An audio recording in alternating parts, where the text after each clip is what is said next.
আপনারা জানেন যে আজকে দুটো মামলার নির্ধারিত তারিখ ছিল। একটি হচ্ছে যে বাংলাদেশে গত 16 বছর ধরে যে মানবতা বিরোধী অপরাধগুলো সংগঠিত হয়েছে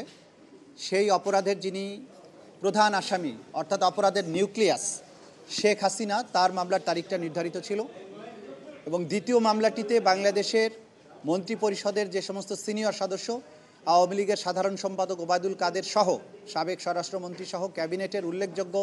সদস্যবৃন্দ, সাবেক প্রধানমন্ত্রীর যে সমস্ত উপদেষ্টা, যারা তাকে এই ধরনের জঘন্য মানবতা বিরোধী অপরাধ সংগঠনের পরিকল্পনা প্রণয়ন, পরিকল্পনা বাস্তবায়ন, এটাকে উস্কানি দেয়া, নানানভাবে এই অপরাধ সংগঠনের ব্যাপারে সাহায্য করেছেন, নিজেরা ভূমিকা পালন করেছেন, ডিসিশন মেকিংয়ে ভূমিকা পালন করেছেন, তাদের মামলার আজকে তারিখ নির্ধারিত ছিল। আমরা আজকে অপরাধের যে নিউক্লিয়াস শেখ হাসিনার মামলায় আদালতের কাছে উপস্থাপন করেছি যে আমরা তদন্ত রিপোর্ট অনেক দূর অগ্রসর হয়েছি, কিন্তু পাশাপাশি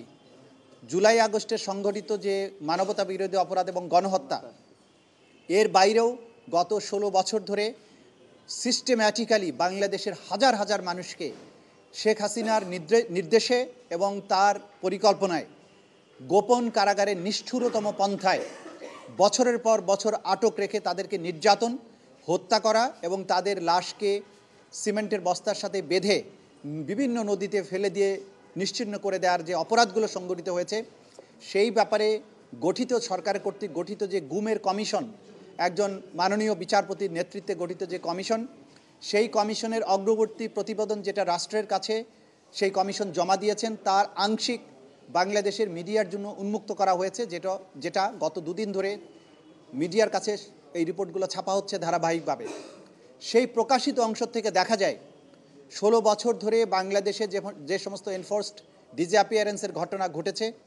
নিষ্ঠুরতম পন্থায় মানুষকে বছরের পর বছর গোপন কারাগারে আটক রাখা হয়েছে, তাদেরকে নিষ্ঠুরতম পন্থায় হত্যা করে তাদের লাশকে নদীতে বা খালে বিলে ভাসিয়ে দেওয়া হয়েছে, ডুবিয়ে দেওয়া হয়েছে।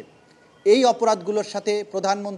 তদানীন্তন প্রধানমন্ত্রী এবং অপরাধের নিউক্লিয়াস শেখ হাসিনা সরাসরি সম্পৃক্ত ছিলেন মর্মে সেই কমিশন তাদের মতামত ব্যক্ত করেছেন। বসুন্ধরা ট্যাবলেট এখন আরো উন্নত। এই হট এয়ার থ্রো টপশিট দ্রুত শোষণ করে সোনামণিকে দেয় কোমল অনুভূতি। একই সাথে তদানীন্তন সময়ে কয়েকটি গোয়েন্দা সংস্থার প্রধানেরা যারা এই অপরাধগুলো করেছেন, তাদের বিভিন্ন ধরনের স্বীকারোক্তি বা তাদের যে বিভিন্ন বক্তব্য,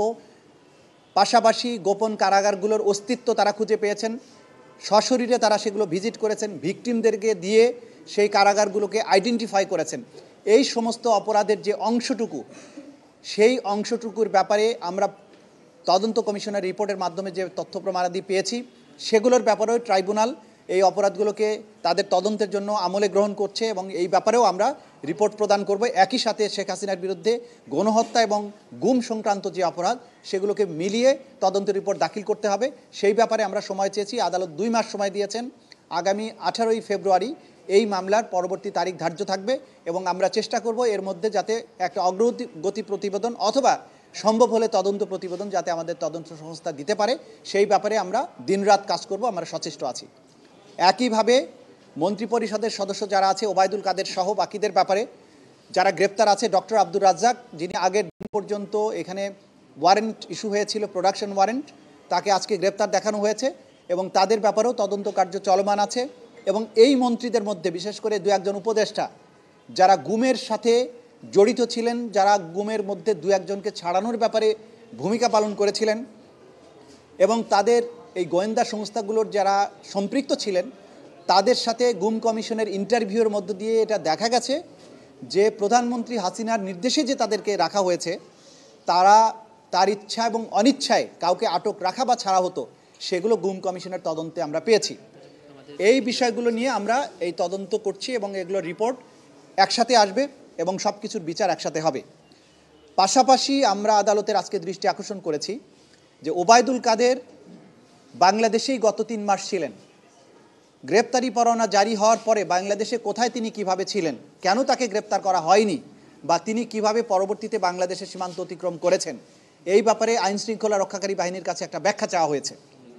এবং সেটা 15 দিনের মধ্যে যাতে এই ব্যাখ্যা দেওয়া হয় সেটা জানানোর জন্য আদালত নির্দেশ দিয়েছেন। একই সাথে অপরাধের নিউক্লিয়াস শেখ হাসিনা, তিনি তার গ্রেপ্তারের ব্যাপারে যে আমরা ইন্টারপোলের মাধ্যমে রেড নোটিশ জারি করা, আদালতের যে গ্রেপ্তারি পরোয়ানা সেটা কার্যকরের কী ব্যবস্থা, এবং ভারতের সাথে সম্পাদিত যে অপরাধীর বহিঃসমর্পণ চুক্তি অর্থাৎ এক্সট্রাডিশন ট্রিটি, সেই অনুযায়ী কতদূর ব্যবস্থা নেওয়া হয়েছে সেটা জানার জন্য আদালত পরবর্তী 2 সপ্তাহের মধ্যে একটা প্রতিবেদন চেয়েছেন। মোটা দাগে আজকে এটাই ছিল আজকে কোর্টের প্রসিডিংস।